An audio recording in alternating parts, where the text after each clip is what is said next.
El primer día de la semana, María Magdalena fue de mañana, siendo aún oscuro, al sepulcro y vio quitada la piedra del sepulcro.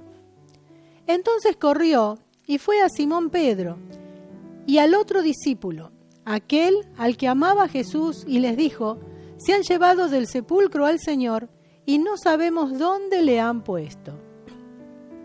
Y salieron Pedro y el otro discípulo y fueron al sepulcro. Corrían los dos juntos, pero el otro discípulo corrió más aprisa que Pedro y llegó primero al sepulcro. Y bajándose a mirar, vio los lienzos puestos allí, pero no entró.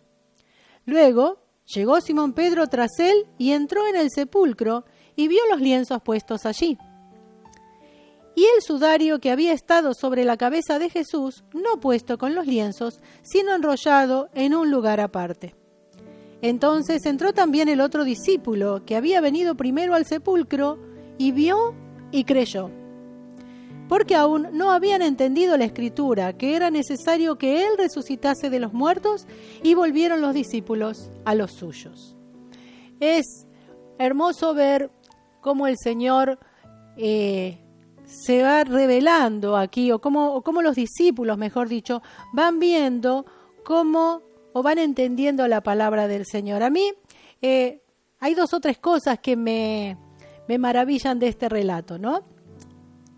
En primer lugar, o quiero recalcar, mejor dicho, en primer lugar, toda la situación, las mujeres que van a ver, aunque acá nos habla solo de María Magdalena, cuando unimos todos los relatos de los evangelios vemos que eran varias mujeres, que van a ver, se encuentran con la tumba abierta y, le van a avisar a Juan y a Pedro, a estos discípulos que eran de los más cercanos del Señor Jesús. Van los dos hacia la tumba y me gusta ver esto, los dos amaban al Señor y cada cual por diferentes razones tenía su propio ritmo, en todo el aspecto. Dice que salen los dos juntos, pero no llegan los dos juntos. Quizá porque Juan era más joven, no sé. La cosa es que dice que Juan llega primero, pero no se atreve a entrar. Mira desde allí, ve los lienzos, pero cuando Pedro llega, Pedro, como siempre, entró y allí dice que vio los lienzos y vio el sudario. O sea, los lienzos eran lo que envolvía el cuerpo, ¿no? Dice que envolvían cada miembro del cuerpo y el cuerpo en sí, ¿no es cierto? Bueno, dice que vio los lienzos. Los comentaristas hablan de que los lienzos estaban allí solamente mostrando que no estaba el cuerpo, ¿no? Y por otro lado, el sudario, que era la tela que envolvía la cara, estaba enrollada en un lugar aparte. Esto es interesante. ¿Por qué pasó esto, no? Yo entiendo que para dar testimonio de que, no habían venido los discípulos a llevarse el cuerpo porque se lo hubieran llevado como estaba, preparado para la sepultura. No habían venido ladrones o ninguno a llevarse el cuerpo porque nadie se iba a tomar el trabajo de dejar algún vestigio de que alguien había estado allí, ¿no? Así que estas vestiduras o este ropaje mortuorio había quedado allí como testimonio de que alguien había estado pero ahora no estaba. Así que allí era un testimonio más de que el Señor resucitó, porque el Señor no estaba. Y por otro lado vemos esto, ¿no? Los discípulos cómo van llegando en sus diferentes momentos aún a las conclusiones. Primero llega primero llega Juan hasta allí, ve los lienzos, después entra Pedro, llega Pedro y entra, y entonces ve todo el cuadro completo. Después Juan entonces sí entra detrás de Pedro, y me encanta esto que dice, ¿no? Que entró Juan, ¿no? O sea, no lo nombra Juan. Habla del discípulo que había llegado primero, habla del otro discípulo, pero entienden los comentaristas que es Juan que habla de sí mismo en tercera persona, que es el escritor del Evangelio, ¿no? Y me gusta esto que dice: entró, vio y creyó. Vio y creyó. Y aclara la palabra, porque todavía no habían entendido. Habían estado por más de 3 años con el Señor, caminando con Él, escuchando sus enseñanzas, viviendo los milagros maravillosos que el Señor había hecho. Y sin embargo, no habían entendido todavía. El Señor más de una vez les había hablado, les había explicado que iba a sufrir, que iba a morir, pero que iba a resucitar. Y todavía no entendían. Todavía no lo podían creer. Recién allí ese domingo, cuando vieron todo esto, es que pudieron ver y creer y entender. Y meditaba un poco cómo habrá sido los días anteriores. A ver, el viernes, primero la emoción de la Pascua, pero después todo lo que fue sucediendo, ¿no es cierto? De que tomaron al Señor prisionero, los castigos, la crucifixión y toda esta cosa tan cruel que se había vivido. Y el Señor Jesús que se muere y que lo entierran, o lo sepultan, mejor dicho. Y ese sábado, ¿cómo habrán estado? Porque ya el Señor estaba muerto. Tenemos algún vestigio, ¿no?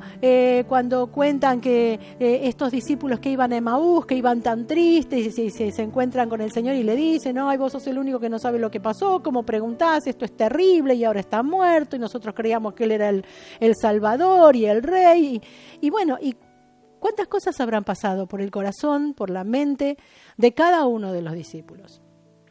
Y allí estaban ese sábado, sin saber qué iba a pasar. Y me gustó algo que leí. A veces nuestra vida está en ese sábado. Vivimos cosas que sentimos que el Señor tocó nuestra vida, que el Señor estaba con nosotros, y de pronto una crisis en nuestra vida. Una crisis que no sabemos para dónde ir. No sabemos qué hacer, es algo, se nos vino el mundo abajo. El Salvador estaba muerto, ¿y ahora? Pero sin embargo, esto era solo un paso a la gloriosa y maravillosa manifestación del Señor resucitado, ¿no? Esta tragedia que ellos estaban creyendo vivir ese sábado no era más que un paso hacia la victoria. Y a veces estamos en nuestra vida igual. Una tragedia, algo que es terrible, y en realidad no nos damos cuenta que tal vez estamos ahí nomás, a unas pocas horas de la victoria, a unos pocos pasos de la victoria. Qué hermoso poder descansar en el Señor, poder entender al Señor, pero también podemos darnos cuenta que no siempre es fácil entenderlo, y esto no nos tiene que desanimar, ¿no? Vuelvo a leer, dice el 9, porque aún no habían entendido la Escritura. Los discípulos, aquellas personas, piensen ustedes que sobre la Escritura era sobre lo que ellos se habían sido educados, las Escrituras eran el libro de lectura del pueblo de Israel, con lo que aprendían a leer, lo que memorizaban, sobre todo los varones, ¿no es cierto? Sobre eso se estaban basaban sus conocimientos. Así que habían leído muchas veces las Escrituras y sin embargo no las habían entendido. ¿Qué quiero decirte con esto? No te desanimes cuando no entendés la palabra, lo que leíste, lo que parece que otros entienden también, lo lees 20 veces y no lo terminas de entender. No importa, vos léelo, vos escudriñalo, memorizalo, medita en eso. Un día el Señor se revela, ¿no? Tal vez después de alguna gran crisis, como pasó aquí, ¿no? Yo me imagino que debe haber sido terrible, porque tenían basada toda su esperanza en Jesús. Y como no habían entendido muy bien cómo era el ministerio, la tarea de Jesús en aquel momento, hasta lo esperaban como un rey victorioso político que les iba a dar toda la libertad que necesitaban, se iban a sacar de encima el yugo de Roma. Así que bastante complejo era lo que no entendían. Y bastante duro les debe haber resultado ese sábado. Pero qué bueno, porque fíjense, si bien leemos, ¿no?, que se desanimaron y que tuvieron sus altibajos, eso está bueno también saberlo. No te preocupes cuando tenés altibajos. Seguí buscando del Señor, seguí mirando al Señor, porque el Señor te va a dar la victoria total. Pero dice, ¿no?, que dice que María enseguida fue a buscar a Simón Pedro y al otro discípulo, ¿no? Quiere decir que estaban cerca. No se habían ido de Jerusalén. Algunos vivían en Galilea, de los discípulos. No se habían ido, estaban allí. Bueno, a ver, ¿qué nos pasa cuando estamos viviendo una crisis? Eso también nos sirve, ¿no?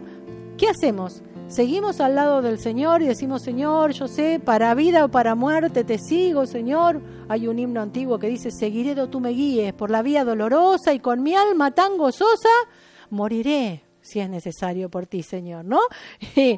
¿Y qué hacemos cuando estamos en una crisis? ¿Hacemos eso o decimos, no, Dios no, al final Dios no es para mí, esto no es para mí, Dios no existe, me voy, no sirve, paren el mundo, me quiero bajar? ¿Qué hacemos? ¿Qué hacemos, no? Qué hermoso es tomar el ejemplo de estos discípulos que aunque estaban tristes, porque lo leemos en los evangelios, estaban, no entendían, desanimados, pero sin embargo se quedaron por allí. Bueno, a ver, ¿qué hacemos? ¿Cómo seguimos? No sé, pero nos quedamos acá, que es donde el Señor nos dijo que estuviéramos. Y qué hermoso porque pudieron ver la victoria, ¿no? Quiero leerles un versículo que está en el Salmo 31, versículos 7 y 8, y en la Nueva Biblia Viva, en esta versión, que es muy linda, dice, el salmista dice, irradio gozo por tu misericordia, porque me has escuchado en mis tribulaciones y has visto las crisis de mi espíritu. No me entregaste a mi enemigo, sino que me pusiste en un lugar seguro. No sé quién es tu enemigo. La mayoría de las veces nuestros enemigos no son enemigos físicos. No son personas que nos vienen a atacar, son situaciones. Tal vez nuestro enemigo es el temor. Tal vez nuestro enemigo es la angustia. Tal vez nuestro enemigo es la enfermedad. Tal vez nuestro enemigo es la economía, falta de trabajo, inseguridad. Tal vez nuestro enemigo es una falta de vivienda, falta de paz, falta de amor en la familia, falta de unión. Tal vez nuestro enemigo es la muerte de un ser querido y parece que ese enemigo me va a destruir a mí también. Pero qué bueno, ¿no? El salmista dice, no me entregaste a mi enemigo, sino que me pusiste en un lugar seguro. Qué bueno es cuando a pesar de las crisis, y justamente y en las crisis, estamos cerca del Señor. No me voy y digo, bueno, esto se terminó, se acabó, ya no hay más esperanza, me doy media vuelta y me voy. No se fue a Emaús con los otros, menos mal, porque si hubiera perdido esta bendición tan grande de ver la tumba vacía, y los lienzos y el sudario, ¿no? Cuando estamos en una gran crisis, ¿no? Estar cerca del Señor. Y qué lindo, me encantó esta versión. Irradio gozo por tu misericordia. No es, bueno, sí, la verdad, zafé por tu misericordia, Señor, que ya con eso sería bastante. No, es tan grande el gozo, Señor, que hasta lo puedo compartir con todos los demás, ¿no? Porque me escuchaste ¿cuándo? En mis tribulaciones y viste las crisis de mi espíritu. Qué bueno que es esto, que el Señor no nos dice, ay querido, pero ¿cuántos años hace que me conoces? ¿Cuántas veces leíste este pasaje y no lo entendés y todavía no saliste y otra vez te angustiaste y otra vez una crisis te está queriendo superar? No, ya con vos no hay solución. No, qué bueno es que el Señor siempre está con nosotros, siempre. Y el deseo del apóstol Pablo, cuando escribe allí, de Pedro, en 1 de Pedro 5, 10 y 11, es un texto que conocemos también, ¿no? Dice, mas el Dios de toda gracia, no de alguna, no de una, de toda gracia. Es un Dios maravilloso, amplio. El Dios de toda gracia dice que nos llamó a su gloria eterna en Jesucristo. Acá viene la parte que habría que borrar del texto, pero está. Después que hayáis padecido un poco de tiempo, las crisis son parte de nuestra vida cristiana, sí, son parte, pero qué bueno, este mismo Dios dice, Él mismo os perfeccione, afirme, fortalezca y establezca. Él mismo permitió esta tribulación, esta crisis, pero Él mismo, que es un Dios de toda gracia, va a ser que nos va a perfeccionar. O sea, esta crisis no es para destruirnos, es para hacernos mejores, para llevarnos a la estatura del varón de Cristo. Nos afirme, bueno, ahora estoy más seguro, Señor, que te voy a seguir. Ahora estoy más segura que estoy en tu camino. Fortalezca, porque no es que, yo puedo, ¿no? Fortalezca, todo lo puedo en Cristo que me fortalece, ¿no? Pero que el Señor nos fortalezca y nos establezca. Alguien que está establecido es alguien que está firme, que no se mueve, que no anda de acá para allá, ¿no? Y dice, a Él sea la gloria y el imperio por los siglos de los siglos. Amén.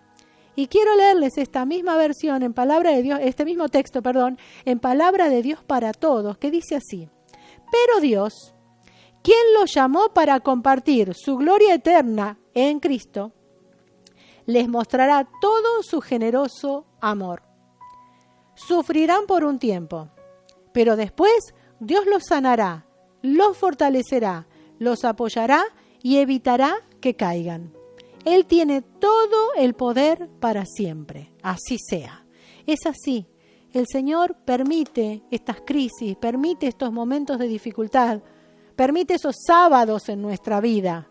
Y uno dice, se acabó todo, no salgo más. A veces alguno dice, ¿sabe qué? Este sábado se parece a la cuarentena, porque ya más que sábado parece sábado. ¿Cuándo voy a salir? Bueno, no sé, Dios tiene sus tiempos. Pero tengamos por cierto que el Señor sabe qué es lo que tiene que hacer en nuestra vida, que el Señor es el que permite estas crisis, permite estas tribulaciones, permite estas aflicciones en nuestra vida para perfeccionarnos, para que en definitiva estemos listos, para que cuando Él venga nos vayamos con Él.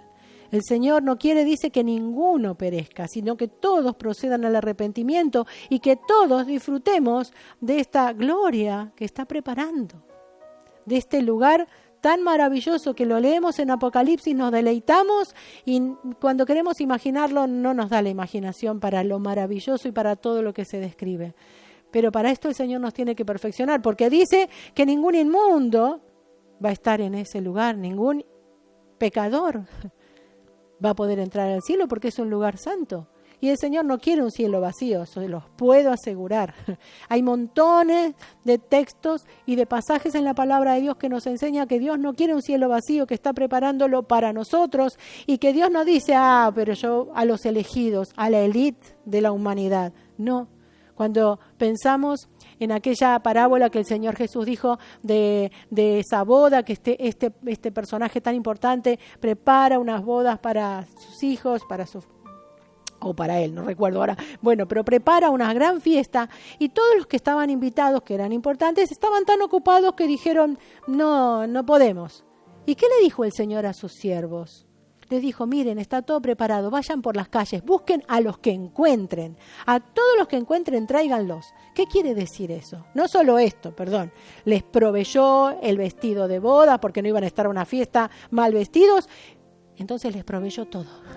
¿Qué quiere decir esto? Que el Señor no busca personajes importantes, súper inteligentes, súper espirituales, o que se crean súper espirituales, súper conocedores, hábiles, sabios. No, el Señor lo que quiere es quien acepte su sacrificio, su muerte en la cruz por nosotros, quien acepte la invitación a seguirle, ¿no? A comer su carne y beber su sangre. Lo que hoy estábamos recordando en la cena, ¿no es cierto? Este símbolo que nos recuerda su muerte en la cruz, su resurrección, pero también su promesa de que va a venir a buscarnos. Así que no sé si tu vida está pasando por un sábado, si tu vida está pasando por un sábado muy largo, si recién estás empezando el sábado y todavía te queda todo el día, o si ya está terminando el sábado y ya está por enterarte que el Señor resucitó y entrar y ver y creer. No sé en qué parte estás, pero te puedo asegurar que el Señor quiere bendecir tu vida, que lo más importante y lo que tenés que hacer es postrarte a los pies del Señor, es acercarte a su cruz, es recibir su salvación, recibir lo que Él quiere darte. Y cuando hayas salido de esto, cuando hayas pasado del sábado al domingo glorioso de resurrección, vas a poder estar compartiendo con otros y tu vida va a cambiar de tal manera que como pasado un tiempo le pasó a Pedro, ¿no? A ese Pedro miedoso, ese Pedro con tantas altibajos, cuando fue lleno del Espíritu Santo no le importó predicar delante de quien fuera y de cuantos fueran, no le importó nada más, abría su boca en un mensaje tan efectivo que miles y miles de personas le recibían, podían recibir al Señor y convertirse. Así que lo que te invito es a que te acerques al Señor, a que veas y creas. Señor Jesús, te damos muchas gracias en primer lugar por tu sacrificio, porque Señor, tú viniste a vivir a esta tierra, dejaste tu gloria, dejaste tus comodidades, dejaste el que todos te servían para venir a vivir a esta tierra pobre, despreciado, no comprendido, traicionado, y viniste a morir por nosotros, Señor. Pero también completaste la obra resucitando. Y Señor, este sacrificio tan maravilloso, queremos poder entenderlo, Señor. Queremos poder entender el llamado que tú nos has hecho, lo que significa la salvación. Y Señor, muchas veces nos encontramos en una crisis, en ese sábado oscuro, donde no sabían los discípulos qué iba a pasar, y nosotros muchas veces estamos en esas mismas condiciones. Pero Señor, queremos estar cerca tuyo. Yo te pido que si hay alguien que está pasando por una dificultad así y tiene dudas y quiere, Señor, abandonar y siente que no estás, que tú te manifiestes, que lo fortalezcas. Señor, que su fe no falte para que pueda ver la victoria gloriosa de la resurrección y lo que esto significa en cada vida. Señor, que podamos ver y creer, entender tu palabra, tu revelación. Y Señor, te damos muchas gracias porque sabemos que así lo harás. Sabemos, Señor, que tú nos has amado desde antes que te conociéramos. Y cuánto más ahora que te conocemos, que te buscamos, que queremos, Señor, seguirte, ordenar nuestras vidas ante ti. Señor, que sigas obrando, que sigas revelándote. Dios, que sigas sanando, libertando, perfeccionando, puliendo, Señor, nuestras vidas. Señor, como dice tu palabra, que completes la buena obra que has comenzado. Y yo te doy gracias, porque sé que así lo harás. Gracias, Señor. Gracias por tu gran amor. Y gracias porque solo gracias podemos darte. Amén.